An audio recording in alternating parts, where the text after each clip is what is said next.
Herkese merhaba arkadaşlar, kanalıma hoş geldiniz. Yepyeni bir videoyla karşınızdayım. Arkadaşlar, bugünkü videomuzda Eşref Rüya dizisinin oyuncularından yeni görüntüler geldi.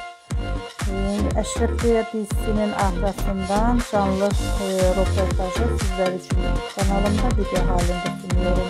Umarım beğenirsiniz. Videomu beğendiyseniz kanalımı izlemeyi ve bildirim tuşuna basmayı unutmayın.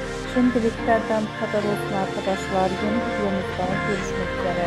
Hoşçakalın.